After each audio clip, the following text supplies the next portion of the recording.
Candyman is a 1992 film written and directed by Bernard Rose. It's a loose adaptation of Clive Barker's The Forbidden, a short story released in 1985. At its core, it's a supernatural slasher film, but has a high number of particularly unique elements: its soundtrack, themes, and its villain. Ultimately, the film has more in common with Beauty and the Beast than it does with Friday the 13th, and that's a huge strength. Rose became interested in the project after a chance meeting with Clive Barker, when he auctioned the rights.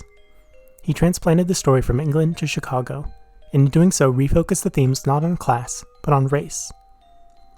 Further inspiration came from articles by Steve Bogira about the real-life murder of Ruthie Mae McCoy, who had an intruder crawl through her bathroom medicine cabinet, just like the events depicted in the film. The script immediately attracted attention, including Eddie Murphy, who was originally cast as Candyman, but due to budgetary concerns, they went with Tony Todd. Todd ended up coming with his own backstory for the character, something that didn't exist in the source material. His desire was to create his own Phantom of the Opera type character, a tragic Gothic villain with a heaping dose of romanticism, and on that he delivered in every respect. 3 days of filming were on location at Cabrini Green, which was much as it was depicted in the film, dominated by gangs and crime.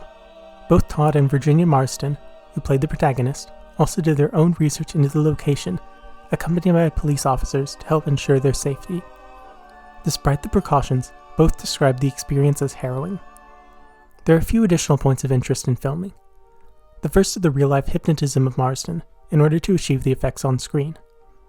When she confronts Candyman directly, her eyes get a glazed-over look, which was because of the hypnotism. This effect distressed her enough that for the final scene shot, they opted not to use this method, but for the scenes it was used in, it was extremely effective. Then there are the bees. Oh, no, not the bees! Not the bees!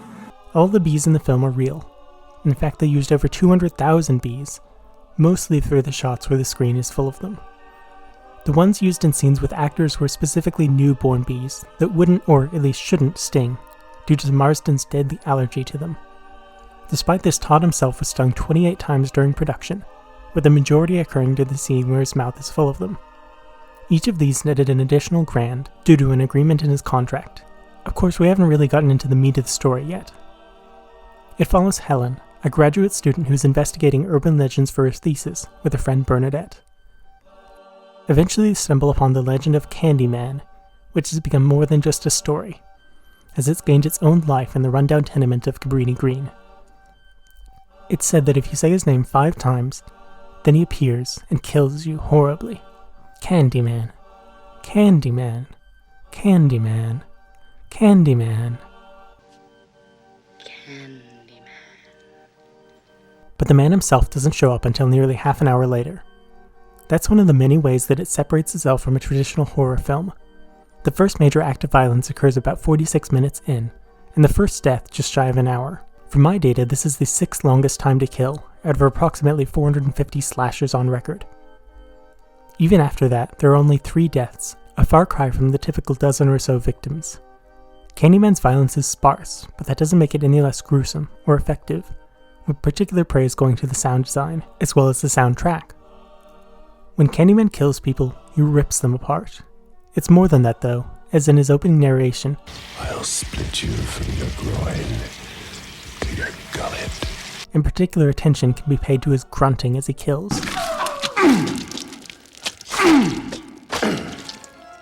Most slashers have phallic elements, and are often representations of repressed sexuality or a fear of sex, but Candyman takes that to another level. His backstory is that he had every advantage, the best schools, he had become talented in his creative field of painting, and then he ultimately fell in love with a white woman, and they had a child. Due to his race, however, he was lynched, and in one terrible act of violence, everything was taken from him. Just like in many horror films, sex kills. What he wants more than anything is for Helen to be his bride again, to find his old love born anew, and create an eternal legend with her. This theme can be found frequently in Gothic villains, from Dracula to Frankenstein to the creature from the Black Lagoon. All of them desire love and affection, and react violently when they're unable to get it. There's been a slight resurgence in these kind of themes lately, with the fall of the House of Usher being the most popular, but in general, films that fall into the elevated horror subgenre typically lean towards this style. In the 90s, however, it was virtually unheard of, as horror was almost exclusively endless sequels with more and more camp. It would have been easy for Todd's performance to lean in that direction, but he masterfully avoids it. He offers a subtle mix of romanticism, lust, and anger. The film offers a unique take on this as Helen transitions from savior and victim to villain. Candyman acts through her via some sort of possession or suggestion of something similar, and in the end, he steals the little baby Anthony and kills the family dog. This causes a complete shift, where previously she had been a hero. Now it appears she is delusional, desiring fame above all else, and willing to make terrible acts to keep it. Also on a filmmaking level, the entire scene, from Candyman's introduction, in broad daylight no less, to a trip to the police station is an incredible bit of tension, with substantial peaks and valleys that help add to the intensity immensely. Special note to the costume designer. When she arrives at the police station and has to strip, and her bra has become soaked with blood, it really highlights the grisliness of the previous scene, and it makes Helen's pain and fear feel so real. That is something that's missing in a lot of modern digital films, that sense of reality. Props just don't look like real things anymore. This review is a bit unfocused, and I apologize, but I just want to highlight one final scene. After Helen has escaped from the mental institution, she arrives back at her home to confront her husband, who turns out has been shacking up with one of his students. There's some implied backstory there as well, as Helen is currently a grad student, and it seems like her husband is around a decade older than her, and the actor is about 6 years older, so not quite as large a gap. Still, it seems like he pulled the same trick on Helen when she was younger, and when he got bored of her, he moved on to the next student. Again, the tension is absolutely palpable. Seeing the reactions they have to Helen really drive home how she is perceived by the general public, and not as the audience knows her. We know that Candyman is real, and that he's the one responsible for all the deaths and violence, but for the rest of the characters, the only conclusion is that Helen is fully responsible, that she has killed the people and hid the baby, and she's capable of anything.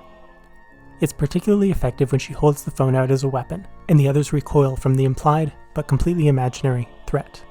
Candyman is definitely not overlooked, but it occasionally gets lumped in with other slashers, when really it's something much more. It's a Gothic romance, with themes that are straight out of a Jordan Peele film just a few decades earlier. Horror has always been a political genre, going back to Nosferatu and its commentary on outsiders, but it's always interesting to see how little has changed throughout the decades, how ideas and commentary can be exactly as relevant as they were when they were released. Thank you for watching. Please comment below about your opinions on the original Candyman or the franchise as a whole. Be well.